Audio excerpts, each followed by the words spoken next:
welcome back, everyone. Welcome back to another week, another edition of the PondCast. The PondCast, episode 81, your weekly dose of all things StarCraft. I'm your host, VIP, and with me, I'm joined by the people in chat, and of course, by our lovely producer as well, by Kura. So big shout out to Kura for handling the production side of things, as we have quite a lot to get into this week. Again, this is our second broadcast of the day. Earlier this morning, we were live with LiuLi Cup, so if you did miss out on some casting, if you want some more StarCraft, then YouTube is the place to be to check out on those VODs. Otherwise, we're here to catch up on the news of the week regarding StarCraft 2. And again, there's a lot to get into. First things first, first up, we do have Basilisk. Basilisk once again has started to release some content with their players, and it's always a treat kind of getting these pieces here with the players outside of the game. With both Cyril and Raynor looks to be in their hotel rooms, discussing the game itself. This I'm not too certain, but this might be from LiuLi Cup when they came together to Krefeld, and this might be from their hotel in Germany. I'm not entirely certain, but they did have some fun content pieces, just having a bit of a short Q&A, asking both Cyril and Raynor what units they believe are underrated, or Trigger as well, what's underrated, and then they have like some banter between them as well. So yeah, a nice little snippet, and I'm sure we're going to be seeing more videos like this in the near future as well. Again, shout out to Basilisk. They're one of the few teams that actively does this, that they actually create content with their players and release it periodically over time. So whenever they have the opportunity, they do actually record some content like this. So much love to Basilisk for actually looking after and showcasing their players outside of just the game. So much love, and look forward to more YouTube shorts from Basilisk. That leads us into, sorry, again, that's just a small piece of news, just look out for that. Otherwise, we did have a massive piece of content here from Sal. Sal Ubertree did actually have an interview with Artosis. It looks like he did get a bunch of questions ready, and did have a moment, a couple of hours with Artosis to kind of go through it, to have banter back and forth as well. Honestly, it was a really nice, really casual, really natural conversation between Sal and Artosis. It helps that they're both good friends. But yeah, it actually worked really well. Actually did flow really, really well, so I do recommend it. It was really interesting. I'll be honest, I would say that the best part of the interview was the beginning. Like, they kind of front loaded with a bunch of like hyper nerdy specifications about like their peripherals. So like talking about mice, talking about keyboards, talking about like the height of like the tables and the height of their chairs, and kind of all this more technical like aspect of things, and even talking about like, oh, what was their like biggest disappointment when it comes to like a peripheral that they hyped up in their minds and they bought, that they wasted money on. What do they love, what do they hate? And yeah, that was that's like probably the best part of the video, to be honest. It's like the first part, the first half. Afterwards, they kind of delve into, I guess, StarCraft 2 and what they're interested in, and why they are so interested in StarCraft, and the future of esports, EWC. They talk about AI, they talk about Stormgate.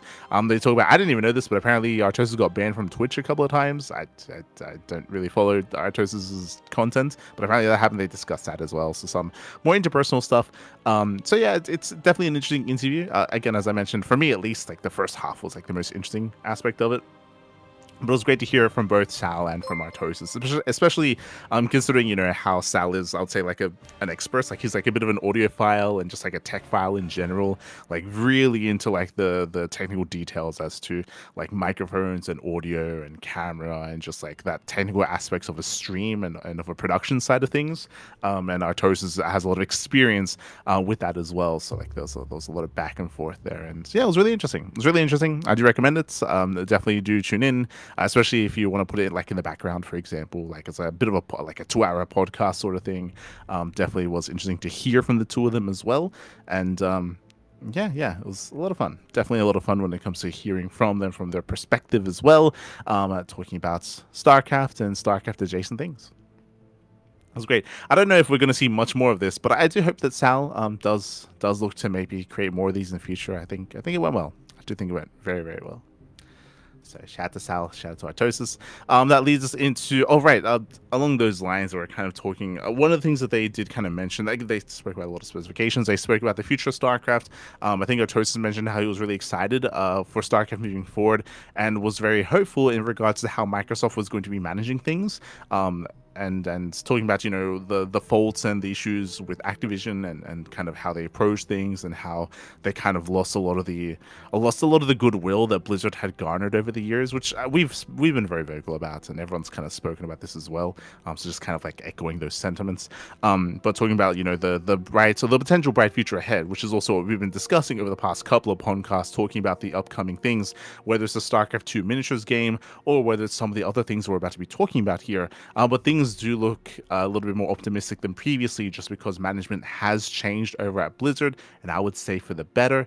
And there's a lot on the horizon as a result. It's definitely a lot to be excited for. I actually kind of briefly spoke about this during last night's stream, and I think there were some comments talking about how, like, oh, it's kind of sad that it's happening now instead of like 1, 2, 3 years ago. It's like, yes, it's kind of true, but at the same time, you know, it's better now than never, right? Better now than never. Now now StarCraft is being treated, I would say, in a much better way when it comes to their patch, when it comes to the most recent patch, when it comes to the upcoming content as well, in regards to the miniatures game, in regards to this, in regards to a new StarCraft apparel line. Okay, so it looks like Blizzard have created a bit of a collaboration with Culture Kings, which apparently is an Australian company, and they are releasing a bit of a retro line of video games. Because that, if you actually go to the Blizzard store, they do have a couple of StarCraft shirts and hoodies with the old StarCraft 1 kind of CD cover on the front and on the back of, you know, the shirt and of the hoodie. But if you head on over to Culture Kings, there's a lot more there. They have the Brood War kind of like cover art, and like the kind of like in like booklets kind of like section as well. Like it's also on the back for Brood War, for StarCraft 1. I believe they also have some Diablo merch. Again, it's all like retro. It's all like Brood War, StarCraft 1, Diablo 2, that sort of thing. But yeah, like there's some new merch essentially, which it's been a while, right? It's been a long time. If you remember back in the day, there used to be StarCraft's merchandise and other, you know, other like mugs and shirts and plushies and hoodies and all this stuff for StarCraft over at Blizzard, and that, you know, hasn't been around for many years. I think that kind of went out in 2017. I think there was like a clearance sale like 2017, 2018, 2016, like around that era of StarCraft, and just we never got it back. Never did get it back. And yeah, it's really cool to see, just, you know, again, StarCraft getting some attention here and creating some way to like garner interest, or at least like gauge interest in StarCraft itself. It looks really cool. Personally, I do think I actually prefer the StarCraft 1 shirts. The brutal one is a little bit weird, like getting a massive like Kerrigan face, like in a, like it feels a little bit weird to wear. I think I'd like it more if it was on the back instead of the front. I think that's what it is for me. But definitely is interesting. It's a little bit pricey for sure. It is a little bit pricey, bear that in mind. But if you have some money to spend, then do consider going for it, whether it's on the Culture King store or over on the Blizzard Gear store instead. So we got some new StarCraft merch. Speaking of StarCraft and their IP and things that are being done with it, we have a little bit more information regarding the game that is being developed by Nexon. If you remember, this was a couple of months ago, but the StarCraft IP, there was a bit of a bidding war in regards to a bunch of developers in Korea and Asia, looking to actually create a game using the StarCraft IP. In the end, Nexon did win that bidding war. That basically there were just a bunch of different development companies that were interested. In the end, it was given to Nexon, and we have a little bit more information as to which department in Nexon is working on it. Just because if you remember, Nexon, they have like some RPGs, some mobile games, they have some FPSs, like they do have a decent breadth of library, or they have a decent wide array, I should say, of like different kinds of games. So it was kind of curious. I was expecting to see like a mobile-esque game coming out from Nexon, but instead we have confirmation that it is going to be the FPS department instead. So it is going to be an FPS game, more or less confirmed at this point when it comes to what they're working on. Bearing in mind that they only just won the bidding war a couple of months ago, so do not expect anything from this for a couple of years. It's gonna take a couple of years for the game to be developed and to be created, so just bear that in mind. So we're probably going to be getting some updates like this over the next couple of months and over the next couple of years. Do not get ahead of yourself. Like, it takes a long time to develop a game, and it's only just now getting under development, so bear that in mind. But if you're curious as to what kind of experience or what kind of top department the FPS department is for Nexon, they are behind a Sudden Attack. if you don't know anything about Sudden Attack is basically a CS Source clone. Back in the day, for whatever reason, CSGO, CS Source, CS 1.6, they didn't really translate. They didn't really. I don't know what as to the reason. I know there's some history behind this, but they didn't really. The esports scene didn't really translate to the Asian market, and instead they were playing their own kind of knockoff versions and knockoff FPSs. Sudden Attack was one of them. This is pre CSGO. Again, that's why I mentioned 1.6 and CS Source. But that's where Sudden Attack kicked in, and that was really, really big in the Asian market. It was basically their, FPS, their version of CS, and that's kind of what they played. That's what they competed in, and it was pretty big. I still remember like a bunch of Sudden Attack games and Sudden Attack tournaments were also being showcased in, I think it was on Spot TV. I think I remember seeing like ads for it whenever we watch Pro League. Like they'd be like advertisements of like other esports and other games that they'd be playing. I'm thinking of that. I'm thinking of like the Mario Kart game. It wasn't Mario. It was again also like a Mario Kart knockoff. It was God, do you remember? It was something kart. It was. It was Kart Rider. I know. That's it, Kart Rider. It was Kart Rider, which is like a knockoff of Mario Kart. Like again, like there was just a bunch of like Asian knockoffs that were really popular, not just in Korea but in China as well. Korea, China, Japan.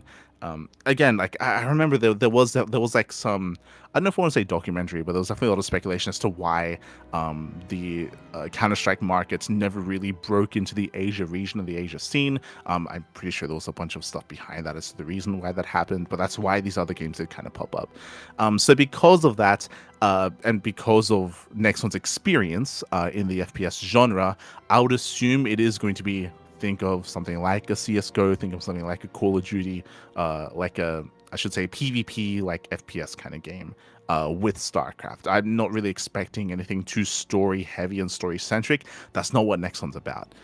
So just bear that in mind. I'm sure it's going to be good. I don't know how high, like I say high quality, like so, like again, like these knockoff games that Nexon at times makes, like they definitely have their own style. They're not AAA. I should mention that.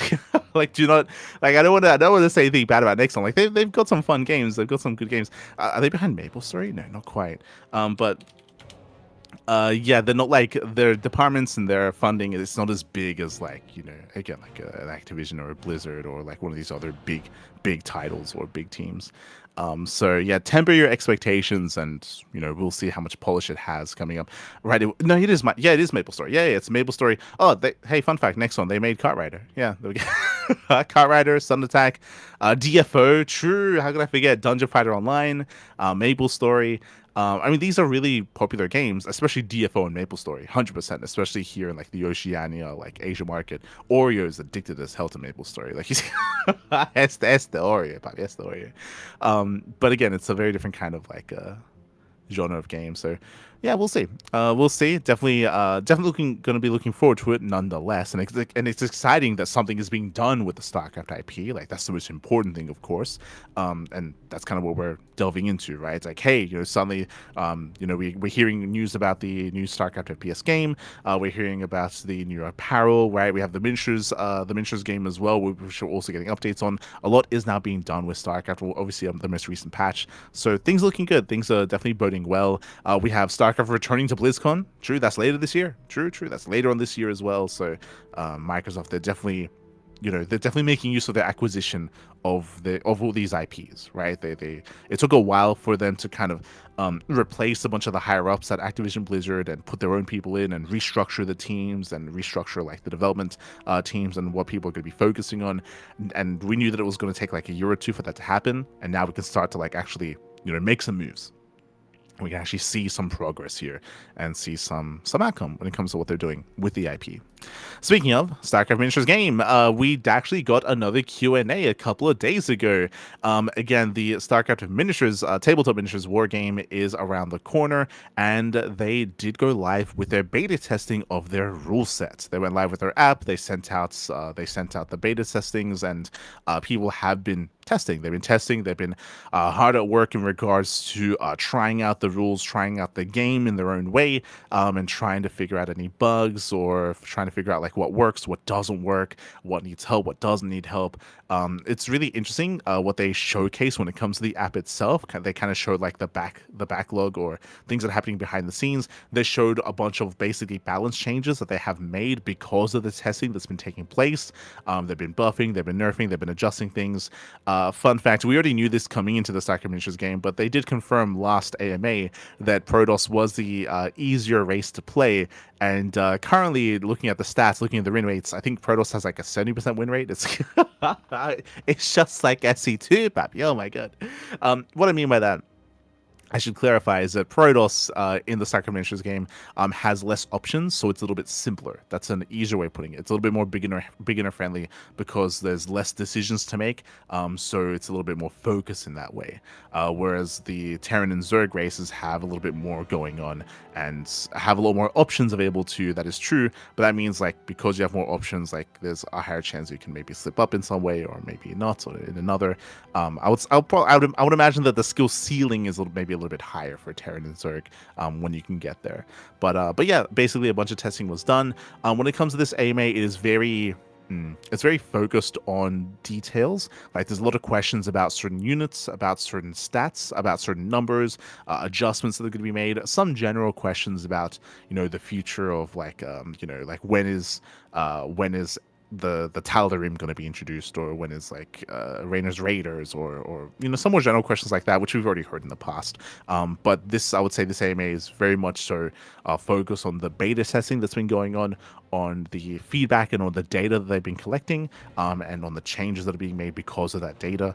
And I believe beta testing is still continuing. I think they do plan on having like a more public beta test at some point as well.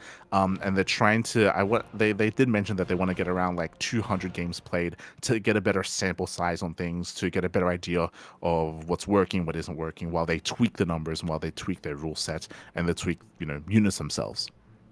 And they explained that that they once they go live, they don't really intend on like hot fixing or balance patching the units or the game. So like once it's through, it's going to be through. That's typically the case when it comes to a lot of these miniatures games. So right now they're putting in a lot of work when it comes to that refinement aspect, and they're almost there. They're almost there. I will say, if some of you are interested in beta testing the game, do follow their Facebook, because they post a lot of that stuff on Facebook specifically. Maybe on Discord, but on Discord not always, I noticed. So like Facebook is probably the place where you want to get the latest information on that.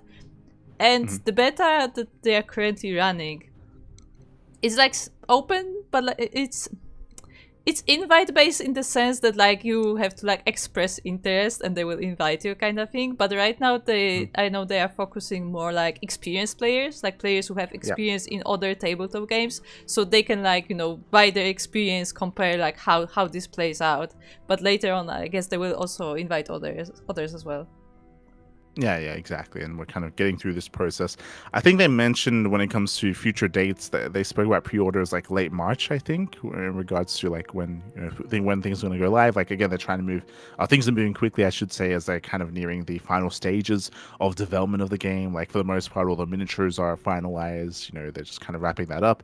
They're still just, of course, refining the rule set and certain numbers and stats when it comes to things. They're also going to be refining their app as well, their application.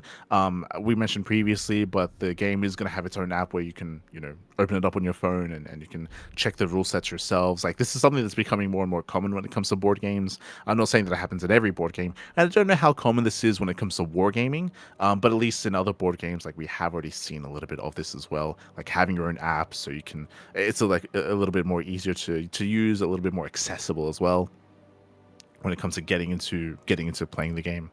So yeah, it's really cool, really exciting. And again, I do recommend it if you're interested in the nitty gritty, if you're interested in more the details as to units, as to numbers, as to statistics, and as to how the beta testing is going on. And as Kura did say, if you're interested in being a beta tester yourself, then you can join the Discord server and express interest. And again, they do plan on opening up and sending out more invites and opening up the beta testing more in the coming weeks. So a lot of testing is taking place. So do look forward to it. Speaking of what's being done with the StarCraft IP, we're still not done with So we got the new FPS, we got the merch, we got the shirts, the jerseys, the merch. We have the miniatures game. We have not just that, we have some action figures. It was recently announced not too long ago, like yesterday even, or yeah, less than 24 hours ago. But StarCraft, they've partnered, they're collaborating with Joy Toy, and they are soon to release and soon to unveil a new action figure line. I'm curious to see what kind of art they're going to be using. Like, we have seen a couple of collaborations in the past with like some more chibi styles or some more cutesy styles, others more realistic. I'm not really too familiar with Joy Toy and kind of their previous works. So I did. oh, I did actually, look that through looks their pretty good. profile. I did look through their profile, and they do Yeah. like Warhammer stuff and all, like Yeah. proper action figures. Yeah, proper action figures, like pretty well detailed as well. I don't know if you can show off like one of their Warhammer stuff, but this looks actually pretty good. That's exciting. Okay, because as I mentioned, like there have been some StarCraft figures sold in the past. Some of lower quality, some of more of a cutesy style as well. I think that was more recently, like a couple of months ago, actually, if you remember, they released like these more like chibi figures. These more cutesy figures. But yeah, this looks pretty well detailed. This looks pretty sick. Like okay. I'm locked in, Babby. I'm locked in. I wonder if they're allowed to. Like, is there some conflict of interest because they do a lot of Warhammer? They it feels weird. They do a lot of Warhammer. Can they do StarCraft? Is anyone gonna get sued? I don't know. I think. But yeah, it looks sick. It looks sick. I do look forward to it, and definitely curious as to what figures are going to make, what units are going to make, whether they're a little bit more general, whether they make like a Zeratul or like a Kerrigan or some hero units. But yeah, look forward to it. Do look forward to it. Again, some high quality action figures on the horizon here in regards to StarCraft. Let's go. Let's go. But again, this will be this is still in the future. This announcement was them stating that, hey, they just got the license, which tells us that it's going to take a while for them to actually, actually create the models themselves, to produce and to go through that entire process. It's kind of interesting that, yeah, this is an announcement of an announcement, basically. Like, they like, I don't know how common it is for them to just say and be like, hey guys, hey, we just got the license. Like, we're gonna make some StarCraft content. It's like, let's go. That's really cool. It's really cool, and it will take some time for that to really come to fruition. But once again, bodes well. Once again, does bode well. Yeah, looking forward to it. I have always wanted like a high quality Hydra figurine, and maybe we can finally get it. Maybe. So again, more things to look forward to. Fun fact, I do have the Hydra figurine, the Hydra model, posable model they released in like early 2000s or 90s. I found it randomly in a store and I do own one. It's great. I can recommend. Be nice to get an updated version of that, but definitely looking forward to it. Meanwhile, we did get speaking of updates, we did get another update here regarding Zero Space. Zero Space, there's still a lot of hype behind it, of course, has been looking a lot more polished and a lot more, I should say, focused. It's looking a lot more focused compared to, say, Stormgate, for example. So definitely exciting to hear, and we have heard of the upcoming Steam PvP Fest. That's actually currently ongoing from the 9th of February to the 16th of February. So currently it looks like there's an open playtest. So if you head on over to Steam, it should be open for the next couple of days, where 1v1 is available. 1v1 alongside some custom games as well. I believe not like any kind of story related stuff, but if you are interested, if you want to play some Zero Space, then it is currently open and available over on Steam for the next couple of days. The campaign is not there yet. I think that will be like on full release or maybe sometime earlier. Mm-hmm. But there is co-op and skirmish, which I believe also includes some like story missions. Mm-hmm. Kind of think of like co-op missions essentially. Yeah, there you go. We do have like a bit of a greater timeline available as well. Says that there should be another Steam Fest coming up in June, and there's a bit of a vague statement saying that early release of the game should be summer of 2026. So no specific dates, no specific months or anything like that, but summer of 2026, we should be getting early release and early access, and the full game coming soon TM as well. So again, definitely good news to come, especially if you've been following following Zero Space. If you haven't delved too much into it, then this might be an opportunity to actually try it out and see if it's something that does interest you. Personally, as I mentioned before, it does look a little bit better when it comes to its focus, when it comes to its direction, and when it comes to what it's bring together. Also, I feel like it's important to point out that on February 15, Artosis and Mapu are supposed to be hosting a tournament in Zero Space. Yeah, they're going to be hosting an event that's going to be in a couple of days. It's going to be in a couple of days' time. Interesting that Mapu is going to be casting. Interesting. It's possible that maybe they say Artosis and Mapu, maybe Mapu's handling the production side of things and just observing. So we'll see. We'll see how the production and how that all comes together. So again, do check out that Kickstarter. Do check out their posts as they go into greater detail as to kind of what they've been working on and what is coming up in the future.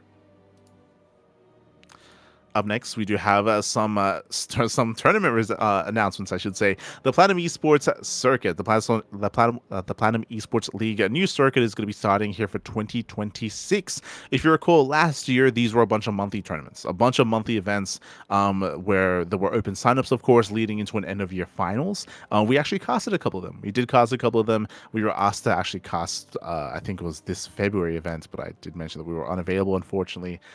So we didn't quite have as much time to cover it. But I do know that Rotterdam has been covering some of these events as well, and some of the other English commentators. So again, the circuit is upon us. There's a Matcherino, so you can support the event. There's a Matcherino page. There's a Ko-Fi page as well. I believe they are sponsored by Ladder Legends. I know that Ladder Legends has been a little bit more active and a little bit more involved when it comes to a bunch of these tournaments and when it comes to a bunch of other casts as well. So yeah, Ladder Legends are kind of making some waves. They're making some waves when it comes to supporting events and kind of bringing a greater limelight to some of these other tournaments as well, which is really cool to see. And yeah, so definitely look forward to it. It's great to see that the Platinum Heroes are continuing this. If you remember, it's a bit of a give and take. It's a little bit bittersweet, but they actually did reduce their team size to pull this off. If you remember, because the World Team League did end, and because it did not continue, then the Platinum Heroes, they believed that they didn't really have as much reason to salary a bunch of their players, so they ended up reducing their team. You know, a bunch of players were cut, but to make up for that, they decided to start running these tournaments on a regular monthly basis. So again, the first monthly is going to be on the 23rd of February in a couple of weeks. Is already slated to begin the circuit. Let's go. So it's going to be starting. It's going to be open signups, so do look forward to it. Meanwhile, we do have another big event that's on the horizon potentially. This is a bit of a more of a teaser here, but the SC2 historian did actually tweet at Soup. They actually did tweet at them asking, "Hey, GSL soon, TM?" And Soup actually responded, which is kind of crazy. You don't really expect Soup to respond to something like that, and they said that, "Oh, we'll let you know once it comes out," almost like teasing that maybe it's a thing. Like, if it wasn't going to be an event, or if there was nothing to say, then why would they respond, right? So it's hard to say. Like, is this just a tease? Does this mean anything? Does it not? Maybe. We'll see.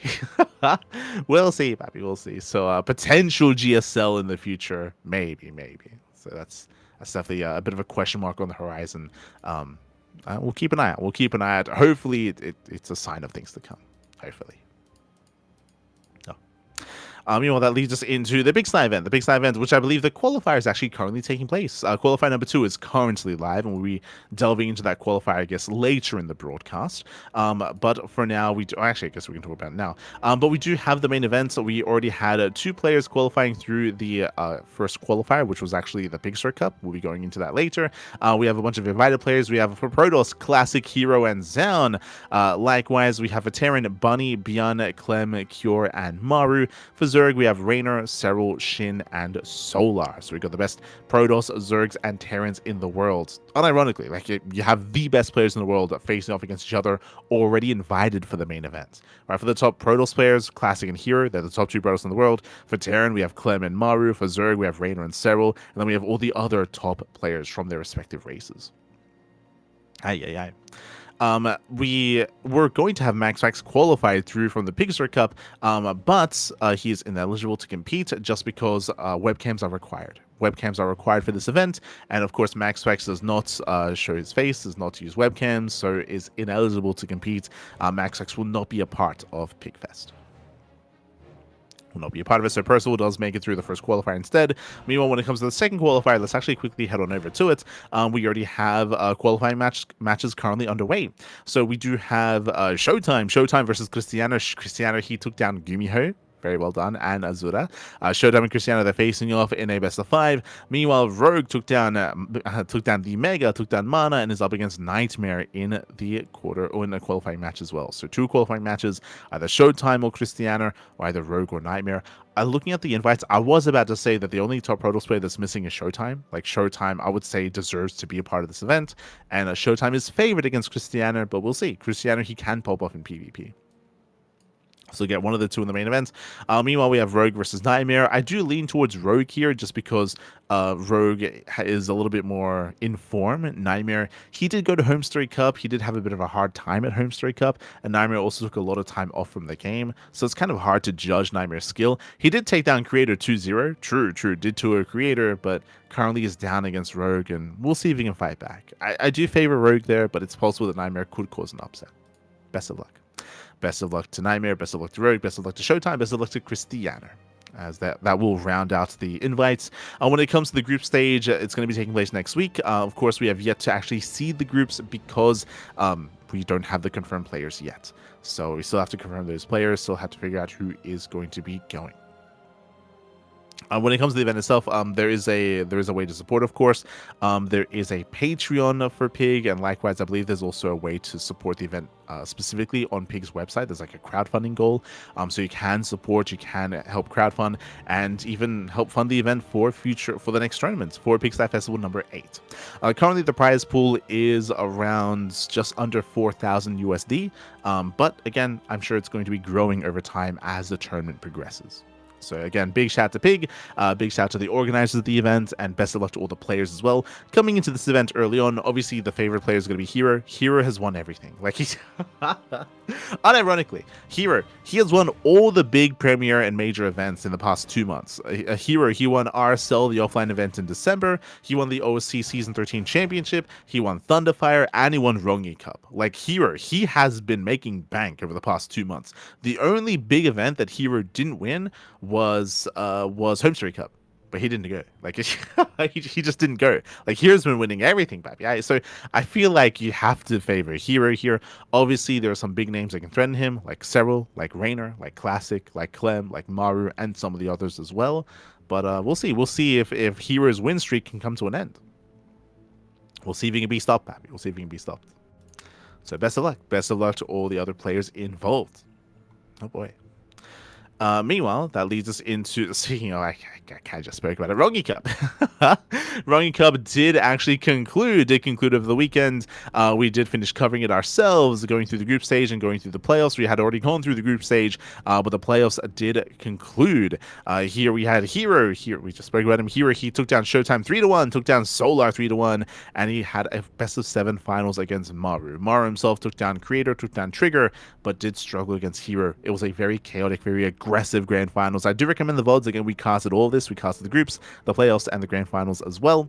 An intense best of 7, but I'll be honest, a pretty short best of 7. Like, there were a lot of games, but a lot of all-ins, a lot of cheese, a lot of hyper-aggression, very little macro play between Hero and Maru. They got very chaotic, very messy, and Hero comes out on top, claiming the win and becoming the Rongyi Cup Season 3 champion.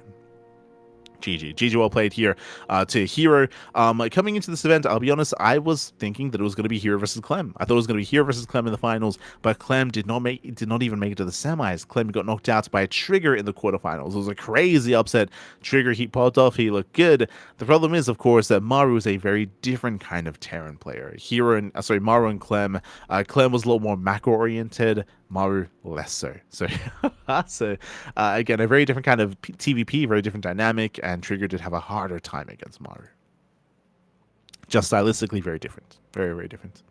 But GG, congratulations to Hero, and again, a shout out to all those other competitors for the event as well. As that leads us into next bit of news that leads us into LiuLi Cup. That leads us into LiuLi Cup, the 2025 Grand Finals. Again, LiuLi Cup has been a regular like monthly-ish event throughout the course of 2025, and now this is kind of like the end of that event, inviting players that did place well in previous LiuLi Cups. We will be casting this via replays at a later date. Unfortunately, the live broadcast of this is not quite lined up for us. For example, Group C begins in 10 minutes. And it ends quite late as well. So unfortunately, we won't be casting this live, but we'll be covering this via replays in the coming weeks. We'll get there. For now, we have Group A. Group A consisted of Rainer, Maru, Lambo, and Creator.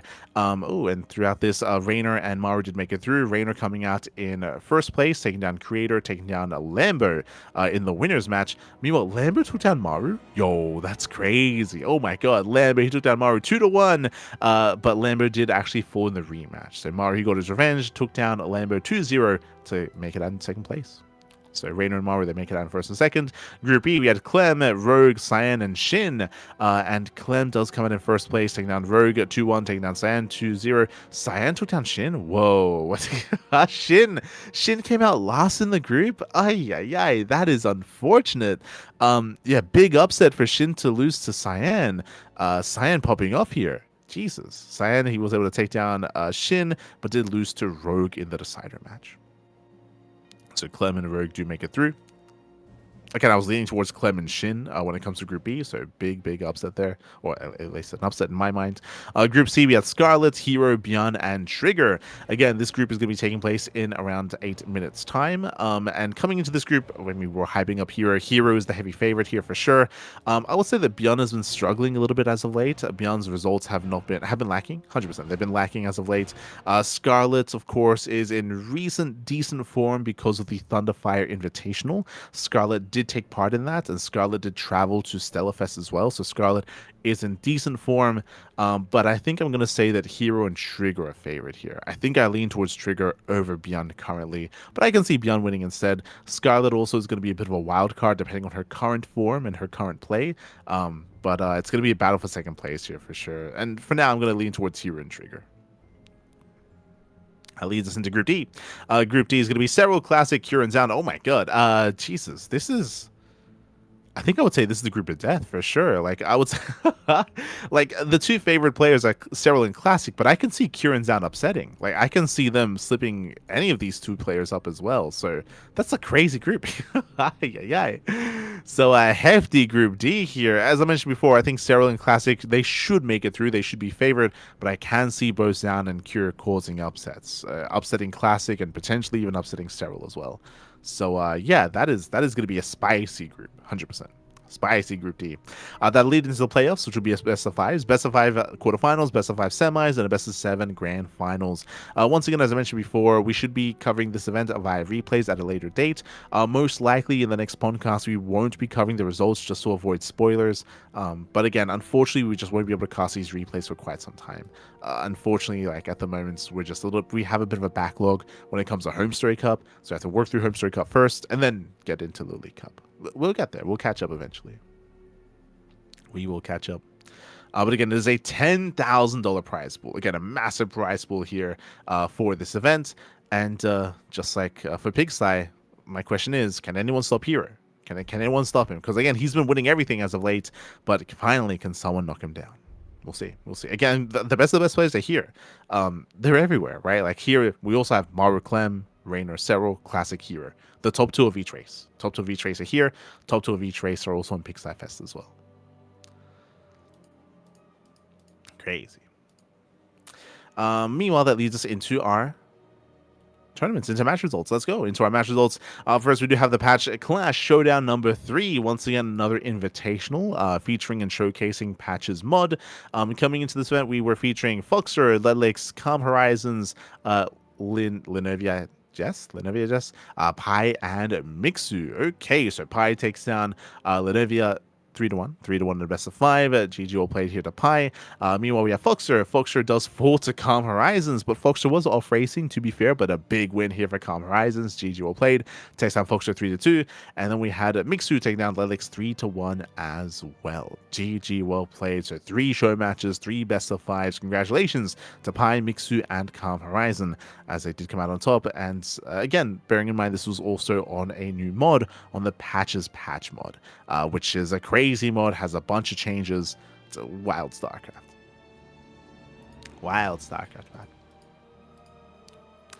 As that leads us into our amateur events, into the Amateur League Monthly Tournament number 48. This is a regular event. Every single week we do have an Amateur League event of some kind, whether it's a weekly, a monthly, or a seasonal event, open to players from all leagues, from all ranges, all sizes. Just the tournaments are split depending on your league, of course. So up first we do have the Bronze to Platinum edition, or yeah, Bronze to Platinum division, I should say. Here we did have Dollar Tree Dipper. Dollar Tree Dipper takes down Debs 2-0, takes down X Decker 2-0 as well, but does fall to Jackals in the finals. Best of 1? Oh no, forfeit. It's unfortunate. Yeah, it looks like the finals wasn't played out. Looks like Dollar Tree Dipper did forfeit against Jackals, and Jackals gets the walkover win. So GG well played. Jackals does claim the win. That leads us into the Veteran Edition. This is for Diamond 3 and Diamond 2. Looks like not too much participation this time, as Barks takes down KVZ 3-1 in a best of 5. I don't think I've ever seen the Diamond 3 to Diamond 2 division this lean. Like, usually there's some decent participation here, more so than the previous one. So, yeah, really unfortunate that there wasn't much interest or there weren't many players available here for this event. It is unfortunate.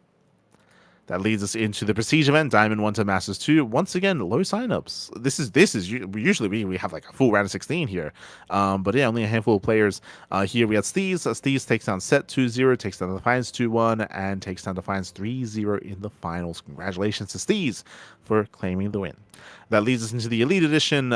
Here we had Havertz claiming the walkover win.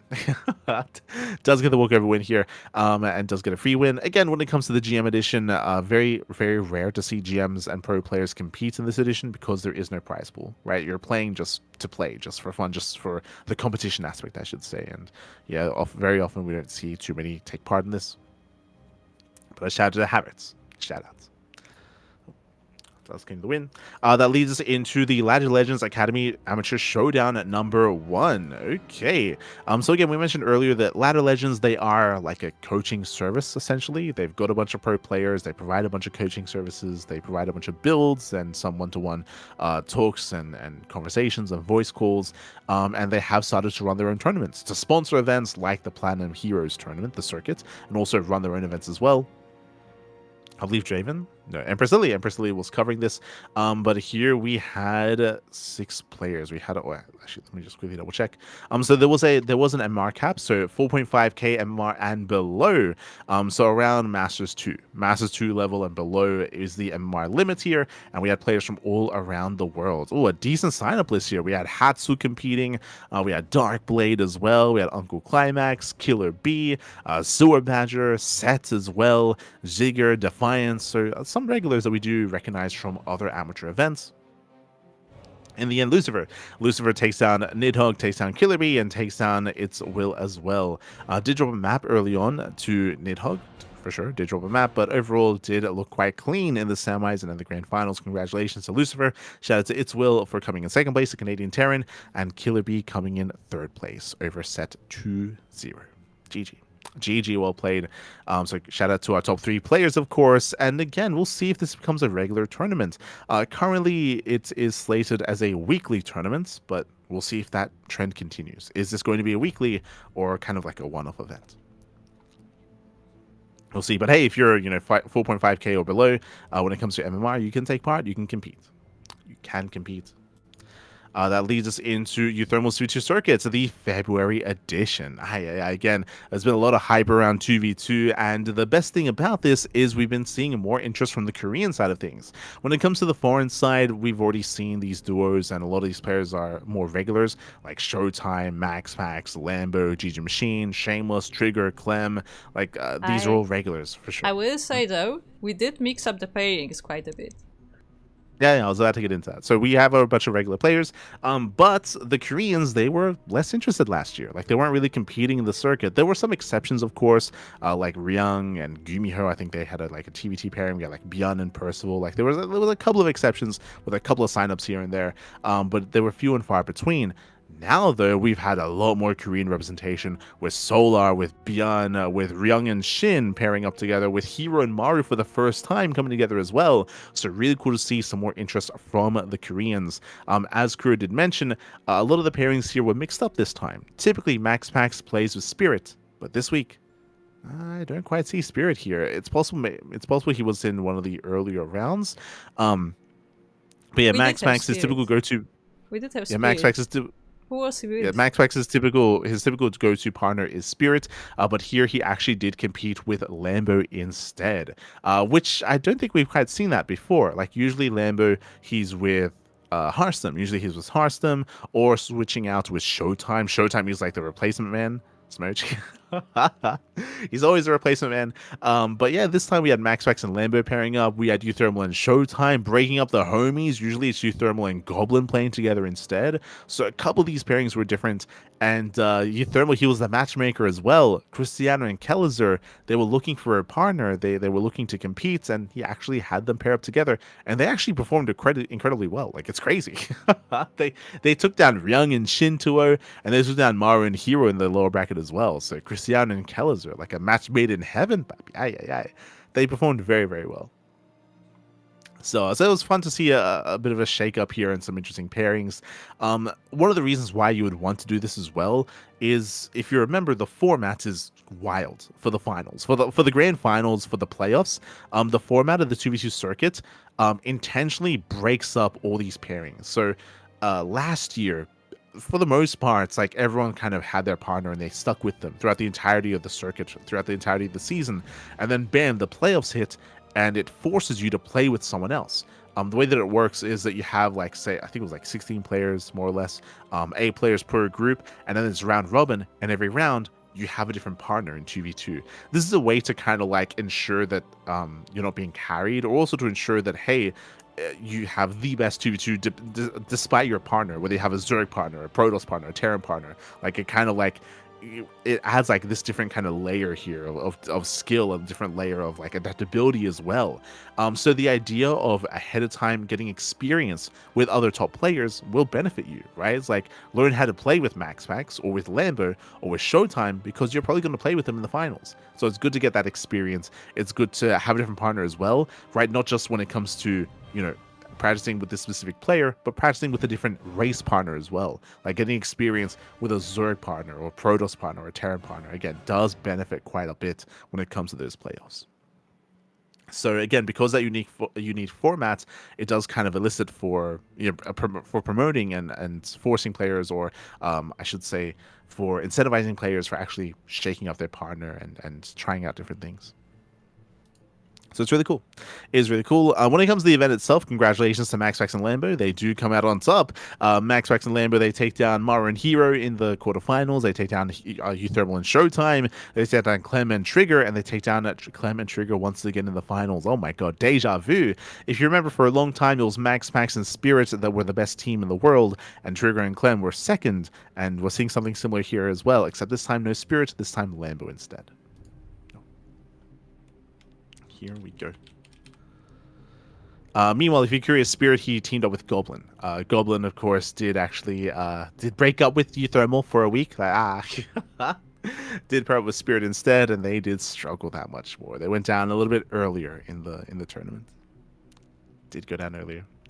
But again, the 2v2 circuit is a little fun, and I do recommend tuning in for the next edition. Typically, there's going to be one a month, but we have seen a couple of like bonus cups every now and then, and those are a little bit more sporadic, but we might see a couple more coming into February, March, April, and, you know, the rest of the season. Might see more. If you're curious, we don't Euthermal cast it, of course. We don't cast it. We run the events. We do admin the events behind the scenes. And we haven't had the luxury of trying to cover the replays yet. Maybe in the near future, once we catch up with Homestory Cup and LiuLi Cup and all these other replay casts, then we'll be catching up with the 2v2 circuit. Most likely. Meanwhile, that leads us into the Nation League. On that note, I do want to mention that this weekend there is another 2v2 cup, but this one is full random. Everybody has to play random. So if you're interested in that, then check it out. Ah, there you go. There you go. The random edition. The nonsense, baby, the nonsense. Meanwhile, we do have our Nation League Season 7. We already went through all the teams last week. We already went through the groups themselves, but now the first week has concluded. We actually have some results. We have some results here. So coming into Group A, we had a Team Taiwan / Japan going up against Bolivia. In that series, went all the way to the ace match. We had Ian taking down... Endeavor taking down Endeavor 2-0. We had Charlie Cook's an example, tied 1-1. We have a Japanese player. Let's go. Meanwhile, we had Havertz. Havertz, he got the default win earlier when it came to the amateur tournament. We have Havertz taking down Ming OAO 2-0, and then we had Charlie Cooks taking down Example taking down Charlie Cooks in the ace match. So Taiwan, Japan, they barely get the win over Bolivia. Meanwhile, we do have Hungary and Peru. It looks like they're supposed to have played their matches. Either it's postponed, either it's rescheduled, or maybe results have yet to be reported. So we'll keep you guys updated when it comes to that in the near future. Coming to Group B, we had Kazakhstan to take down Guatemala 4-2. We had Chris Across taking down San Xavier. We had Boreal taking down Ifrit Vacuum 2-0. We had Nurim taking down Maximo 2-0. Again, Boreal, I do feel like is the ace player and can help. I mean, he's the captain, he can lead the team, but it's a team effort here, and alas, San Xavier and Maximo did fall for Guatemala. That leads us into Germany versus Ukraine. Ukraine comes out and does claim the series 4-2. Ilya and Chris, they do tie it 1-1. We had Set taking down Mac 2-0. We had Rigel and Endro tied 1-1 as well. So because of that, Set's 2-0 win was just enough to confirm the win here for Ukraine. GG. GG well played. That leads us into Group C. Group C, we had Italia. We had Team Italy versus Sweden. 6-0. Strong result here. The only 6-0 so far in the tournament. We had Escano taking down Neo 2-0. We had Yayuka taking down Gleris 2-0. And we had Garlard taking down Cost Phoenix 2-0 as well. So strong showing here by Italy with a 6-0. Leads us into Poland versus Ecuador. And looks like this was a forfeit. A little bit unfortunate there, but a forfeit win in favor of Poland. Coming to Group D, we had Brazil versus Costa Rica. I mean, I was favoring both those teams to potentially even make it out of the group. But Brazil, they do come out on top. Vitorino takes down Fenrir 2-0. Ares takes down Neo Shine 2-0. And Eon takes down Lovatel 2-0 in Division 1. Eon off-racing his Protoss, of course, to actually fit the criteria there. Eon, he is like the ace player. He's going to be the one to lead the charge for his team. But again, it is a team effort. And Brazil come out on top. We then had Czechia versus the US of A. Czechia, they barely claimed the win here, 4-3. It looks like initially we had Biri. Biri gets a walkover win in the first round, 2-0. Then we had Mashti up against Defiance, a tie 1-1. Then had Medic Jr. take down Rathak 2-0. That led into the ace match, Mashti versus Defiance. Their ace matches concluding here in favor of Mashti 2-1. And again, if only there wasn't a forfeit in the first round in Division 3. If only there wasn't a forfeit there. But again, Czechia, I mean, we could have potentially seen a different outcome, but Czechia, they do come out on top 4-3. Congratulations here. That was still only the first round, the first week. We still have more weeks ahead of us. Oh boy, 3 to 4 more weeks of StarCraft of rounds to conclude the groups. It's still a little bit too early to really confirm. If you recall, I had some favorite teams like Poland, like Brazil, like Costa Rica, like Team Peru as well. So we'll see. We'll see how these teams do perform. We'll see how they do as the groups unfold. Best of luck. Best of luck to all the nations. Best of luck. As that leads us into our regional events and show matches. Speaking of show matches, we actually had a show match between Seamus and Young Yakov. Okay, this kind of flew under my radar. Un momento. Okay, so we had a best of 7 show match here with a decent prize pool, almost 200 USD. Best of 7 and went all the way to the ace match. Again, Seamus and Young Yakov, I do pin them as quite close in skill. If you remember, they're my two favorite players to win the OC Elite Rising Star tournament. I think I do lean a little bit more towards Young Yakov, but no, Shameless, he does claim the win, just barely. Went all the way to the ace match. All the way to the ace match, 4-3 in favor of Shameless, just barely takes down Young Yakov. GG. GG, well played. Again, a very nice show match. And again, these two are kind of like the rising stars and the rising talent in the CIS region. Nowadays, Wayne is less active. Wayne, I would say, was kind of like the big name in the region, but nowadays doesn't play as much. Strange is still out there, of course, as well. Don't get me wrong, but congratulations to Shameless. Congratulations. That leads us into the best Zerg in China 2026. Basically, the Silky tournament. That's hi. So if you recall previously, we already went through the initial, there was like a group stage that was taking place to kind of confirm the top players.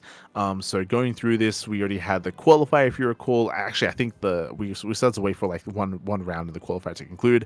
In the end, Rewhite doesn't make it through. We had Latte and Asiltric did make it through instead. We then had the round robin group, sorry, the Swiss format group stage. Okay. Interesting. Here we had, Jesus, a lot of matches. We had a Silky. Did Silky lose a game? Hold up, Silky. He lost the game to Smile. It's all best of ones. Okay, that makes more sense. Pure best of ones here in the group stage, and in the end is Silky, Smile alongside. Who's this? Is this Nanyu? Hold on.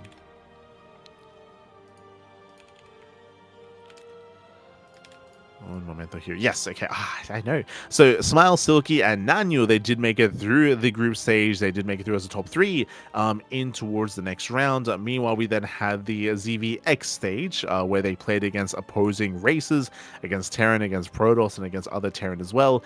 In the end here, we had Silky make it through. We had Nanyu as well, alongside another player, actually. Who is this? Is this... No, this wouldn't be Nanami Chiaki. No. Who is this? Yanban? Hold on. Oh, it's Poison Milk. It's Poison Keyboard. Yeah. I remember him. Okay. Coming in second place, actually. Okay. Surprising there when it comes to the other kind of Swiss format group. And that leads us into, Jesus, how many rounds were there here? What the hell is going on? Gee, this is insanely in depth. Where they had basically all the Zerg players play against each of the opposing race players individually. So Ghost Runner played against everyone, Jolo Loves played against everyone, Miggy played against everyone, Ear alongside Millennium Fox. So many, and these are all best of 3s this time as well. So many games were played. That's crazy. Like the ZVZ's full best of 1s makes sense, but these are all pure best of 3s. So many games here. Oh my god. And does that end the event? Is there a playoff bracket? I don't think there is. I think as far as I can tell here, who won? Who's the best Zerg in China? Because we had, for the ZVZs, we had, I guess, Smile technically above Silky because of the head-to-head. True. Oh, okay, at the top. Okay. If you go to the top here, we have Nanyu. So Nanyu he earned 12 points. He came first in ZVZ. Wait, what? How? Oh no, he got 1 point in ZVZ. Okay. He came third. He came third in ZVZ, so I got 1 point there. In ZVP, he got 6, and ZVT got 5, and because of that, technically, Nanyu is the best Zerg in China. Because they tallied each matchup separately here. How did Nanyu place against Protoss and against Terran? Hold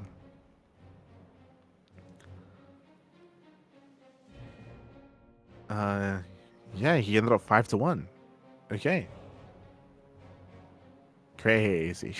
Who did Silky lose to? He lost 2-0 to Jolly Loves and Millennium Fox. Ooh, big losses there for Silky.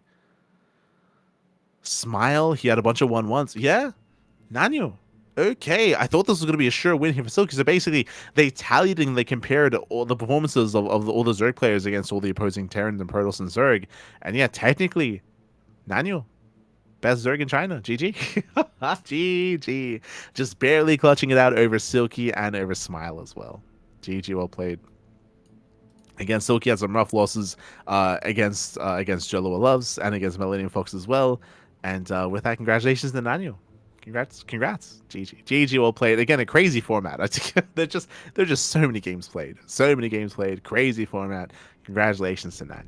Congratulations. That leads us into the Rookie Warp Gates Invitational 2026 Winter Edition. Jesus. This event, I believe, does typically feature players that are on the team Rookie Warp Gate. It's an amateur team. We have some more notable players here, but yeah, for the most part, it's the amateur division. A bunch of players that unfortunately I'm a little bit less familiar with, but we have top three of the group stage do make it through. So top three from group A, B, C, and D. They make it through into what should be the playoff bracket constructed. That's going to be in over a week's time. But again, shout out to Rookie Warpgate for hosting this amateur event for their team for upcoming players. It's something for more amateur like Diamond and Masters players to compete in and to work through. So GG well played. I'm sure we'll be getting updates regarding this event soon, TM. We'll get those updates. Meanwhile, that leads us into the Legacy Weekly Japan. And where is Tapioca? We have the Legacy Weekly Japan 490 Open. Here we had Sayark, a blast in the past. He takes down Deadly Kitten 2-0, takes down Crimson 2-0, and does take down Vaishravanya 2-0 in the grand finals. GG, well played. Not an easy run here. Deadly Kitten, Crimson, and Vaishravanya, big names here in the Japanese region, so big win here for Sayark. If you see, Tapioca did forfeit against Crimson. So Tapioca signed up, checked in, didn't play. Something came up, so there's no Tapioca in the finals. We get the walkover win instead, and with that, congratulations to Sayark. Again, a blast in the past. A player that's, I would say, he was, the best in Japan for a long time. He did compete internationally for a long time as well. Nowadays does, for the most part, only focus on Japanese tournaments, and big win. GG well played. Old man Sayark, he still got it. That leads us into the Solar's even show matches. This was announced last week. Solar, he did organize a bunch of show matches. Wardy did cast this in English, if you recall. And we had, how many? I think it was 4? Yeah, 4 best of 5s. 4 best of 5s. What was supposed to be even show matches, by the way. Creator 3-0's Gumiho. Yeah, that makes sense. Gumiho is very out of practice nowadays, so big win there for Creator. Ryung, he 3-0's a Laser as well. Again, a Laser. He's still kind of finding his footing, I should say, as well. We had Shin taking down Bunny 3-1, and then Shameless taking down Young Yakov 3-1 as well. Ooh, Shameless beating Young Yakov twice in the earlier best of 7, and now here in the best of 5 as well. Shameless with a bit of a win streak over Young Yakov. Unfortunately, no ace matches. What was meant to be even show matches, no ace matches, papi. I mean, I would have expected Young Yakov and Shameless to go to the ace match, to be fair. Like, I would have expected that. The others, maybe a little bit one-sided. I was excited to see how a Laser would perform, and I haven't seen the games themselves. So, yeah, I'm sure they were really good matches, and do check out Wardy's channel for the VODs. Do check them out for these for the show matches. Speaking of show matches, Big Brain Bounce number 105. I believe, am I crazy? I believe, did they have qualifiers for this, or was it for a different one? That's for next week's. This week's. Okay. For the next edition. Qualifiers are being held for the next edition. But here, who do we have? We have Christiana versus Trigger as the Basilisk one. The fun one was Monsieur Sadsack versus Martin, and the good one was Goblin versus Kellizer. Interesting pairings here. So Sadsack, he takes on Martin 3-0 in the initial best of 5. Sadsack, very nicely done. Very well played. GG well played. Meanwhile, that leads us into Goblin versus Kellizer. Goblin takes down Kellizer 3-1. Kellizer nowadays is less in form. Did play in Home Story Cup though. True. Did play in Home Story Cup. Did take a map, but only a single map against Goblin. And that leads us into the PvP. Trigger versus Cristiano. And Cristiano takes down Trigger 3-2. Went all the way to the ace match. Cristiano, he has some killer PvP. That's also why I don't want to count him out against Showtime. And in the end, takes down Trigger. Well played. Congratulations, Cristiano, popping off, getting a big win here in the Basilisk Big Brain Bouts. That leads us into the Ruddy Stream Rumble.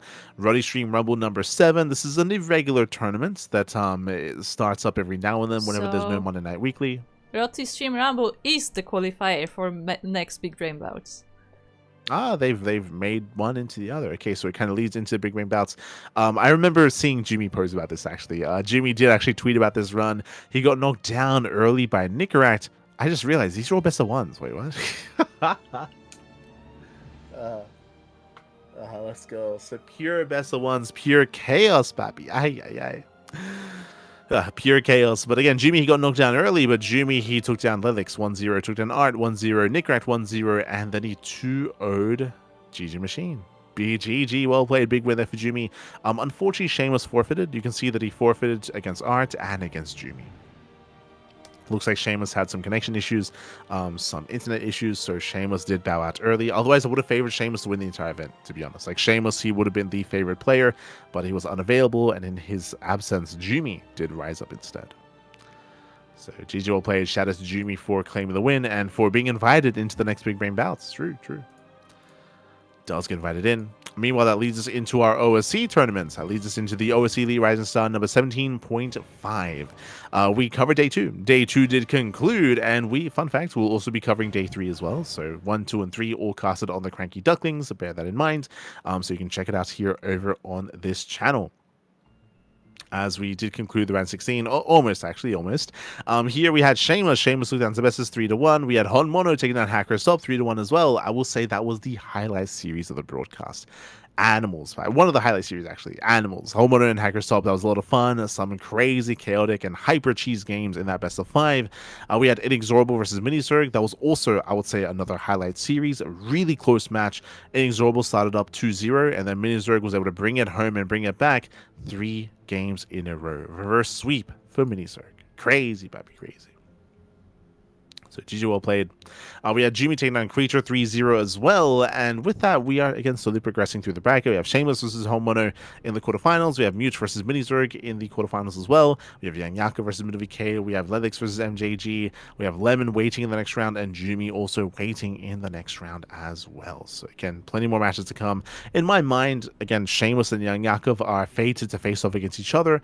But I would say that there's a high chance that either Lemon or Jimmy can stop Young Yakov. Like, I do rate them both quite highly. Lemon and Jimmy, I mean. Yakov is still favored, but I can see Lemon and Jimmy slipping him up. From the upper half, I do think that Seamus is still like a bit of a league above Hon Mono, Mute, and Minizerg, but we could see some upsets, for sure. I'm also really excited to see more of Minizerg. He's a very young player. He's a bit of a newer kind of up-and-comer when it comes to this level of play, so there's a lot of hype around Minizerg. A lot of hype, a lot of expectation. Meanwhile, that leads us into the OSC King of the Hill, weekly number 237. As last time, if you recall, we didn't really have many win streaks. So we had some really fast games kind of turning over one after the other. But this time we did have Bunny popping off. Bunny takes down Art, takes down Nickrat, takes down Sebestis, and takes down Bunny as well. Bunny takes down Art, Nickrat, and Sebestis, 3 wins in a row, but he does fall at the hands of Percival. Percival isn't looking like a beast as of late. Percival takes down Bunny 1-0, takes down Nightmare as well, takes down Mute, 3 big wins in a row, and then Jimmy denies that win streak. So 3 wins for Bunny, 3 wins for Percival. Jimmy only gets a singular win as Eon does claim it from there. Eon takes down Jimmy. Crazy win, a big win there for Eon. Solar also short-lived as Solar goes on a massive win streak. Solar takes down Eon, takes down Christiana, takes down Inexorable, takes down Geralt, takes down Art, takes down Eva, and then forfeited. Yeah, it looks like Solar wasn't available. So Solar, he technically does not lose. He goes on a massive win streak, doesn't lose, takes down Eva, and then we get a final series of Shameless and Geralt. GG well played. So shout out to Solar for getting onto a 6-game win streak. 6-game win streak for Solar, 1 game for Shameless, 1 game for Eon, 1 game for Jimmy, 3 for Percival, and 3 for Bunny. GG. Bearing in mind that you do get prize money depending on how many wins you are able to accumulate.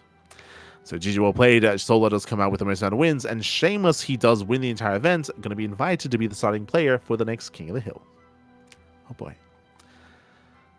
So congratulations to Shameless. That leads us into the Open Cups. That leads us into this week's Open Cups. Up first, we have Wardy TV Monday. Wardy TV Monday number 73. Here we do have Hero.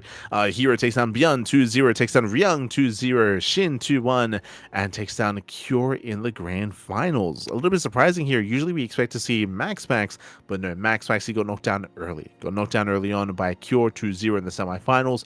I would call that upset for sure. I would call that an upset. So big win there for Cure.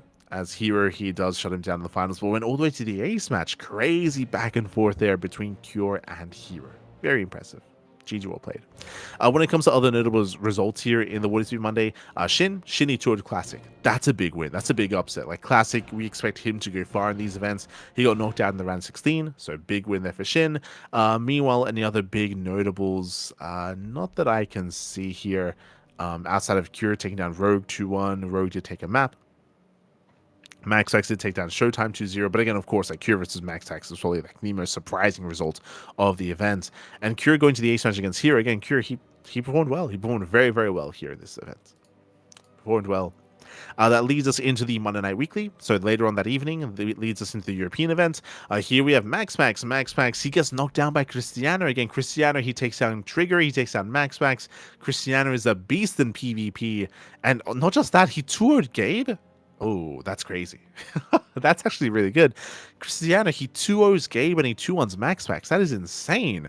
At the same time, Cure pops off. He takes down an Inexorable, Ginger Machine. Björn takes down Cristiano, and Cure does advance on to the grand finals, where he faces off against Max. Max does eventually get his revenge. He does take down Cristiano in a best of one. Only a best of one. And then Max does claim the 3-2 over Cure, and then the 2-0 to claim the win. GG well played. Max does get his revenge over Cure. Cure did fight back. Again, the initial best of 5 went to the ace match. Crazy. Cure's popping off. Like, he's looking real good this week. That leads us into the Tuna Cup. Sparkling Tuna Cup number 118. Here we had, Classic popping off. Classic takes down Perceive 2-0, takes down Shameless 2-0, and he 3-0s Showtime in the finals. Classic, he was waiting until Tuna Cup to pop off. He was he was waiting, storing up that energy. Showtime, he performed well for himself. He toured Young Yakov, he toured Björn, but again, that PvP in the finals was quite fast, it was quite intense, and Showtime had a hard time keeping it with Classic. Had a hard time. GG, well played. Classic popping off here towards the end of the week. That leads us into the Pixar Cup. Pixar Cup number 68. Into the Pixar Cup.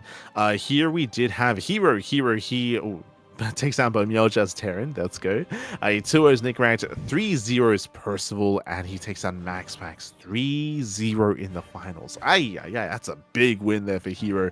Max getting his revenge over Cure, takes Cure down 3-0 as well. So Max twice now able to shut down Cure, but this time he does fall quite heavily here to Hero. Big win for Hero.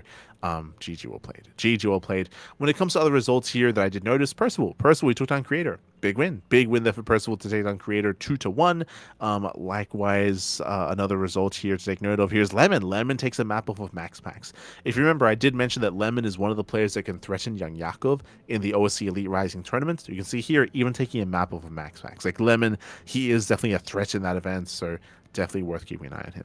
As even here, he takes a map. But otherwise, GG well played to Hero. Looks like there are some tiebreakers that have yet to be played. As a reminder, the reason for this is because this event does lead into the Pixel Festival. This is a qualifier for the Pixel Festival, so there are going to be some tiebreakers between Nickrat, Creator, Young Yakov, and Lemon to have a final confirmed qualified player. So there are going to be some tiebreakers. Best of luck. That leads us into the Warty TV Winter Tournament. Okay, a decent prize pool here, 1,125 USD prize pool. We have a massive group stage here as well. Jesus, did we go over this previously? We did go over the group stage, and I think the playoffs were like halfway through. Yeah. Okay.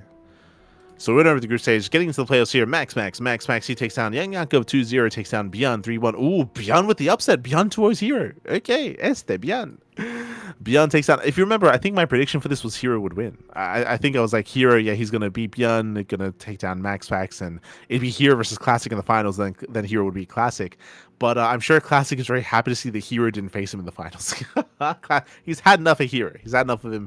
So I'm sure Classic was very happy to see that Björn took Hero down.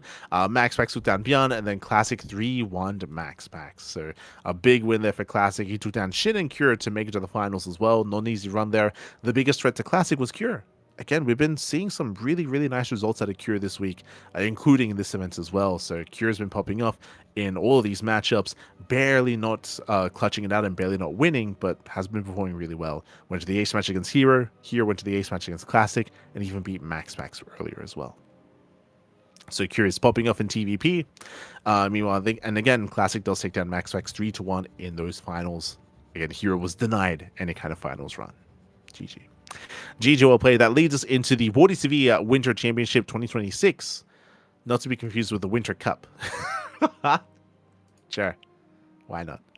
Well, we have our qualifier. Did we go through the last chance qualifier? It's not yet done. Okay, so this is the initial qualifier. I believe this was taking place during the 2-2 tournaments. That's it. It was at the same time.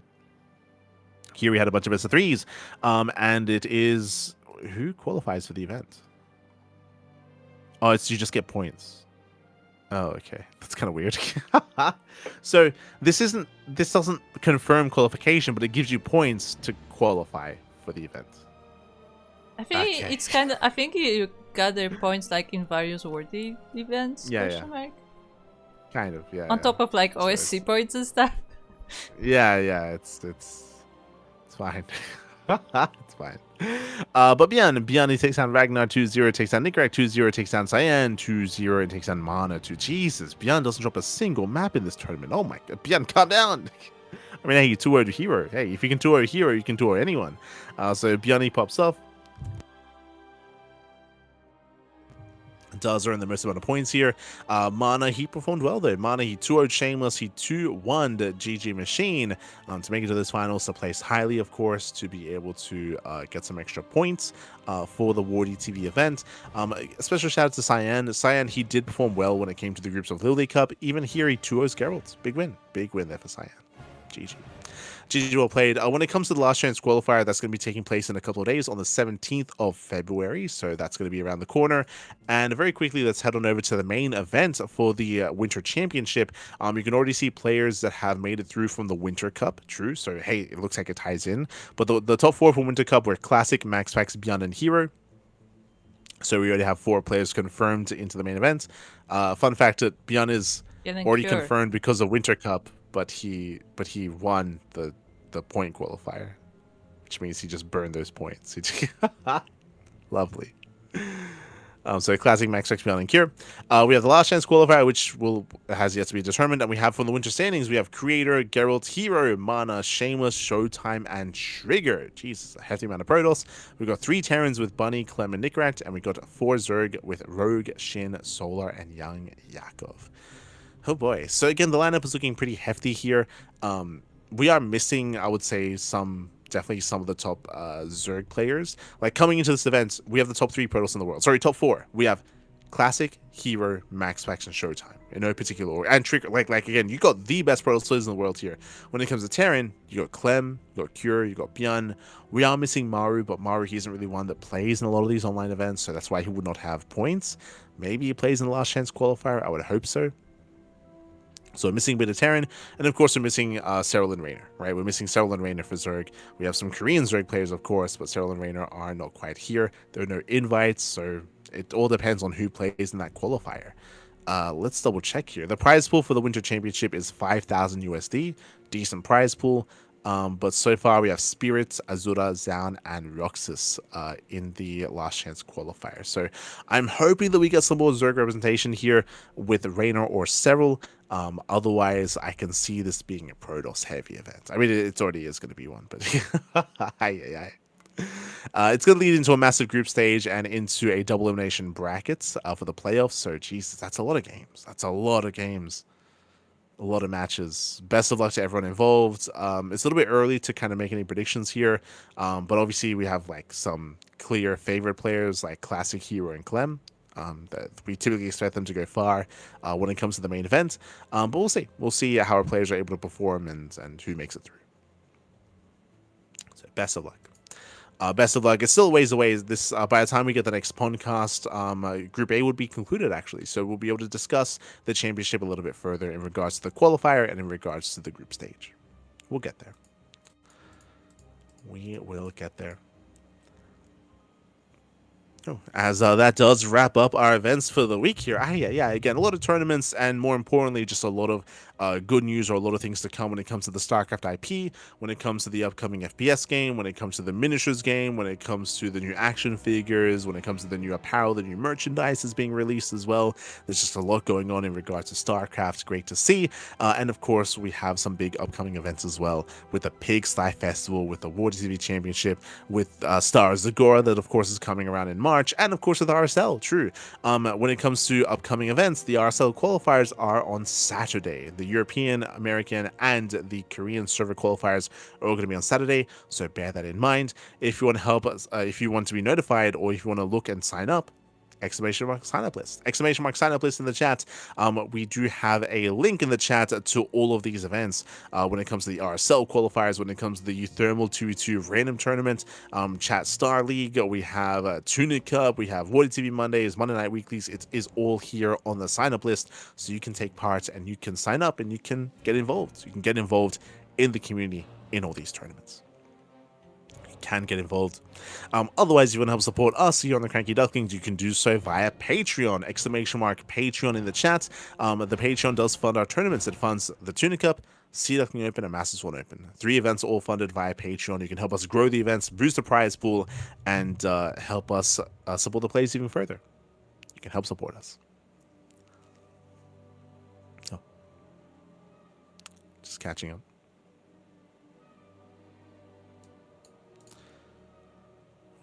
But yeah, you can support us via Patreon. Otherwise, if you want to tune into more of the podcasts, again, we've been having a lot of discussions in regards to upcoming releases for StarCraft and other news as well. EWC and the future of StarCraft, all in the previous podcast, so you can check them out. You can check the VODs over on YouTube. Exclamation mark YouTube in the chat.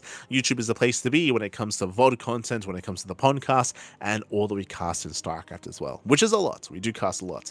When it comes to the rest of our schedule here, we should be live tomorrow with some more Homestory Cup. We're going to be covering Homestory Cup tomorrow, Group B tomorrow morning, and again on Saturday we are going to be covering the RSL Americas and Korean qualifier as well. We will not be casting the European qualifier. It's too late. It's just too late, so we won't be able to cover the European qualifier, but the Americas and Korean qualifier, we got you covered.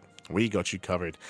Once again, just to reiterate, we are going to be catching up with a bunch of Homestory Cup broadcasts, a bunch of replay casts, and eventually we'll get to LiuLi Cup. Do apologize with how late that's going to be. It's just January was not ideal for us. We missed out on a lot of casting in January, so we got a lot of catching up to do, and eventually we will catch up. We'll get there. We will get there. As we get through Homestory Cup, as we get through LiuLi Cup, and as we eventually get through the 2v2 circuit as well. We'll get there.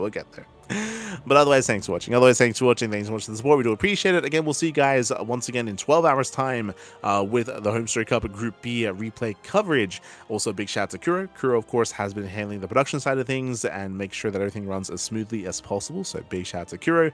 And if you want to check out more of the CranKy Ducklings, then follow us on all the socials: YouTube, Twitter, Facebook, Instagram, all things CranKy Ducklings. We'll see you guys tomorrow for some more StarCraft. Until then, ciao, puppy ciao. See you tomorrow.